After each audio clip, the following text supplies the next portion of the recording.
Alright, last thing to install on this thing is the eject modulator, and the module will go right up in here. So I gotta make one more cut for this, and that's where it will go, kind of in the middle of that, the switches.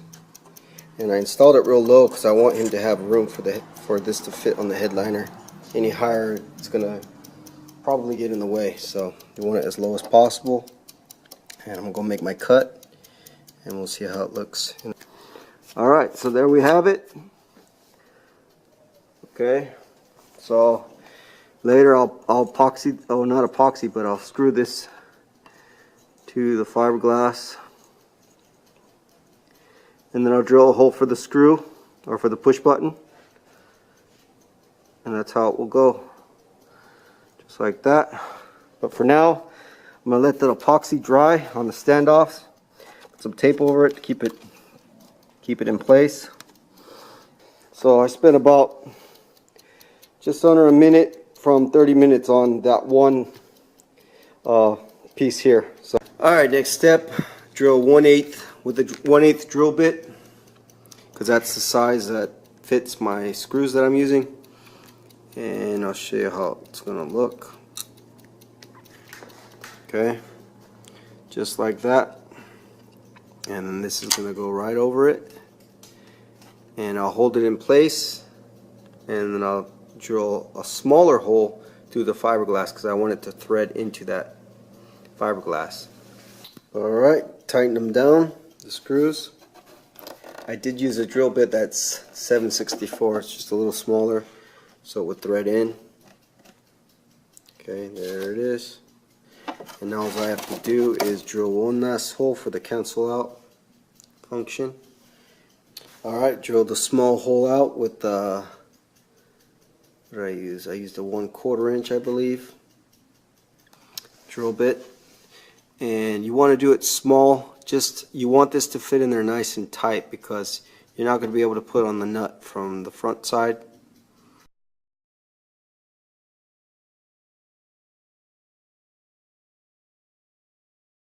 So I just made it real tight so the button, so when you push it doesn't go back in. Let's see, if I push too hard it goes in. Since I can't get this nut on because the fiberglass is a little too thick, and I'm not going to be able to get that nut on the front side, so what I'm going to do is when I'm done with this, I'll turn it over and I'll epoxy that bottom piece right there to the fiberglass. That way it never backs out when you push it. So that's what I'll do to keep the button in place, because yeah, the fiberglass is just a little too thick. It doesn't stick out far enough from the hole to put the little nut on from this front side. Not a big deal, just epoxy it from the back side. And there you have it, the eject module connected to your season 1 upper console. Okay, that's it completed, and it's taken me only about 30 minutes on the clock. Yeah, 30 minutes to the dot to install this template and the screws and the little cancel button. So all in all, I'm probably going to have about, I'm guessing about 6 hours into this build, which is really not bad. Yeah, so it's just tedious work. It's something that takes you got to take your time on it. Don't try to slap it and finish it in one day. Work on it a couple hours, come back, work on another couple hours, come back, work on another couple hours. Kind of like what I did in these videos, guys. I didn't slap it all together in one day like I could have, but to have patience, it's good just to work on something and then kind of leave it for a while and then come back at it. For me, anyway, that's how I work. I don't like working on something too long. I get bored. So, and if you get bored like me, it's good just to take your time, work on it as you go, and then before you know it, a couple days, 2-3 days after working on it, a couple weekends go by, you'll have it finished. All right, got this installed, and I will say that I think it needs 2 more in the middle, because in this position you can see a gap in there. Probably won't see it up here, the gap, but if you're standing up, you know, looking down at the car, you probably can see in there the gap. So I don't like that. So I'll go back and drill 2 more holes right here and put 2 more screws because I don't like that. Bottom doesn't have a gap, but yeah, the top, a bit of a gap there, and I just don't like that. And I marked where I want to put my holes. It's kind of in the center a little bit, so you can see the markings here and there, and that's where I'll drill it out to put 2 more. And I'll show you this board, how easy it is to install. Just take it and you see your standoffs. These ones stick out, so you can just line it right up on there. Okay, and there it goes. And then just take your nuts. You need 4 of them. They're kind of small, so there we go. 1 on. So just for the video's sake, I'm going to only put 2 on, because I'm going to be taking this off anyway to sand it. I'm really just test fitting all this to make sure everything's lining up the way I want it.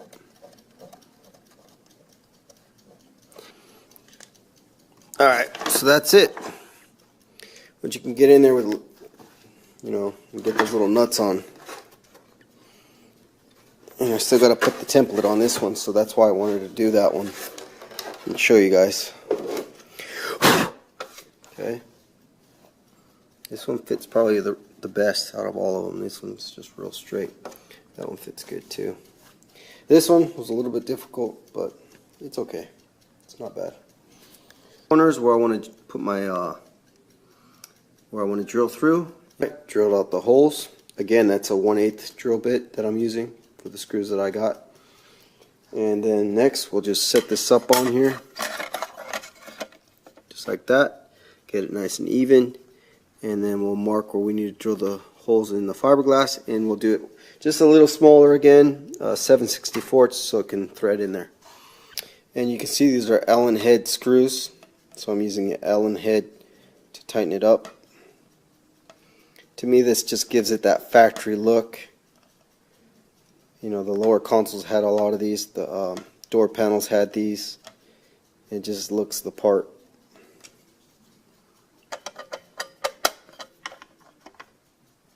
Okay.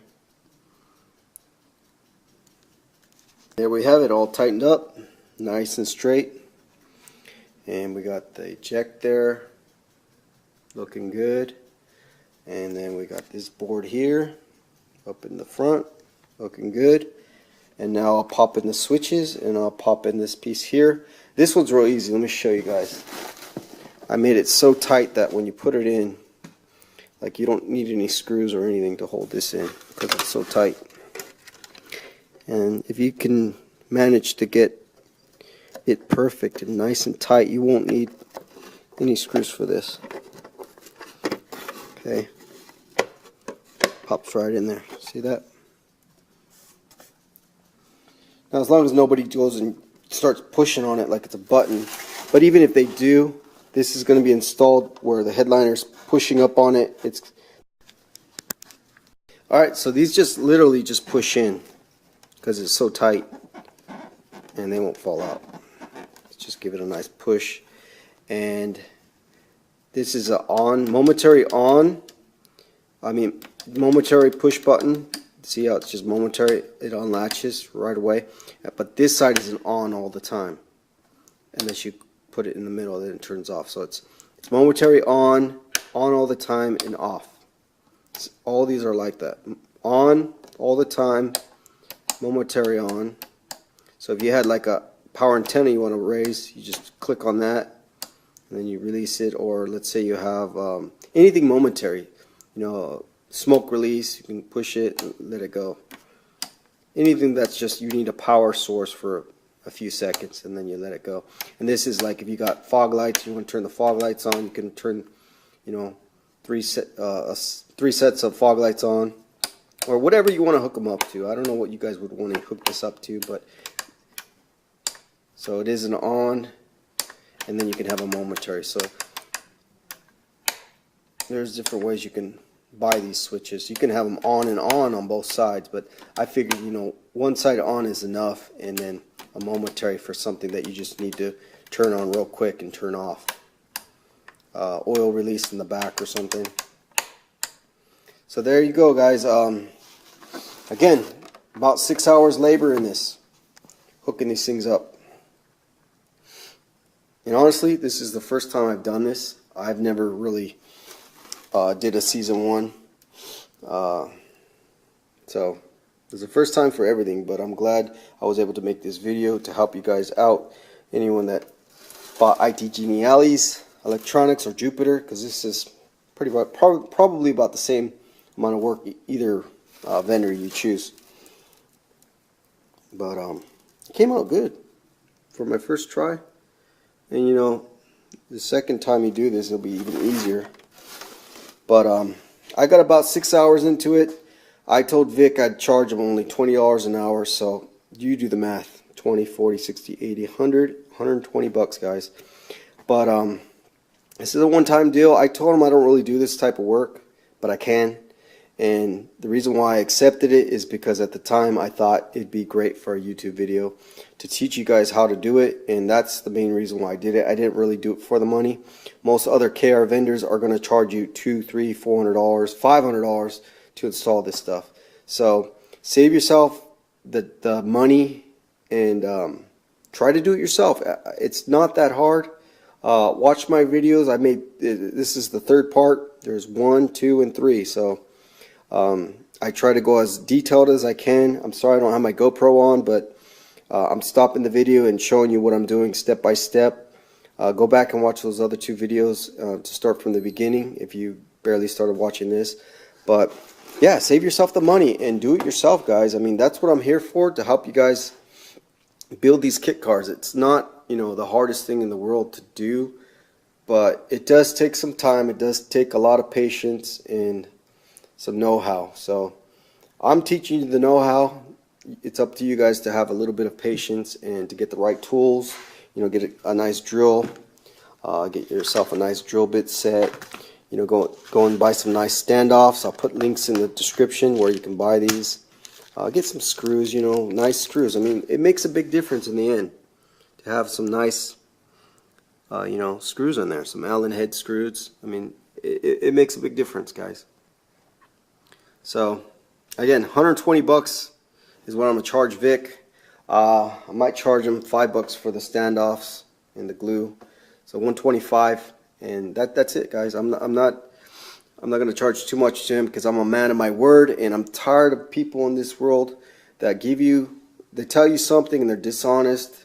They tell you, oh, you know, I'll fix something for you, I'll do something for you, and you end up paying triple, 10 times what it should be. I'm not that type of person, guys. I'm honest. If I tell you a certain price, it's going to be that price. I'm not going to gouge you just because I need the money. And right now I need the money, but that's okay. Money will come in other means. I don't have to, you know, charge $100 an hour like shops do. Maybe in the future, if you guys want me to do this and you're willing to pay, maybe I'll charge a little more, if I even accept the job, because like I said, I don't normally do this, but because of YouTube and because of all the people out there trying to build these cars, I did this for you guys, so you can learn how to do it step by step. You know, I'm a hands-on guy. I'm a visual guy. I learn from looking at people do stuff on YouTube all the time. I learn how to build a computer by looking at YouTube, how to paint, how to do all kinds of different things just by looking at other people's YouTube videos. So all I got to do is 2 more holes for this one because I don't like the gap, but I'll fix that right now. As you can see, it's a tiny gap, not much, but you can kind of see the LEDs right here. So, and again, this is out of mold. You know, I gotta fix all this crap, and the edges need to be sanded better, and the whole thing needs to be sanded and primered before it goes out. But that's it for this video, guys. Hope this helps you guys out with your Season 1 Knight Rider upper console build. I know there's not everybody's into this style, but yeah, it's actually pretty cool. Now that I built it, I can see me using something like this. But honestly, yeah, it does take some time to install this stuff, so please have some patience, guys. Anyways, this is Jacob, KnightRiderShop.com. I'll catch you guys on the next video. I'll be making some more videos on painting my convertible kit next. Alright, catch you guys. Alright, added the last 2 screws in there in the middle, and no more gap. You can see. Gap goes away, you can't see the LEDs in there. That's what I wanted. Alright, so this is done. So this is done now. And we'll show you the inside one more time. And you can see it's pretty compact. Not taking up too much space. It gives you room for your headliner to fit in here. You know, right up in here. And same with this. It's not too bad. And same with these things here. I kind of bent these wires down to give it a little more room. And these are the 2 eject right and left. What you're going to do is he's going to hook these up to his pod buttons, eject left and right, to trigger these to go on when those are pushed. And you can see all the switches there. These are real switches, and it's really easy to wire up. You get your ground and positive. You can just bridge these together, take these and bridge these together, and bridge these together, and then wire this one. Got to make it a little longer and bridge it over here, and then you gotta get wiring for your switches. So let me know, Vic, if you want me to wire this up for you, because if you do, that's probably going to take me like another hour, but let me know. You might want to do it yourself, so just let me know on that. If you want to do it yourself, that's cool, but if you want me to do it, I could do it as well. It'd probably take me about an hour to wire up all this stuff and daisy it together. But yeah, there we go. That's it all finished up, guys. Set this up real quick. You guys can have a look at it.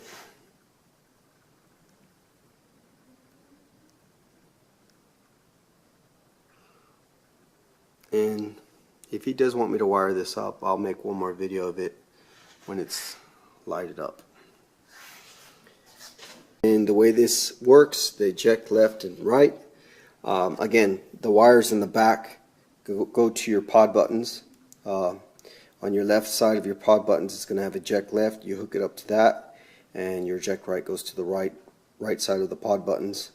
Eject right. When you push those, this will light up here for the right, and this will light up for the left.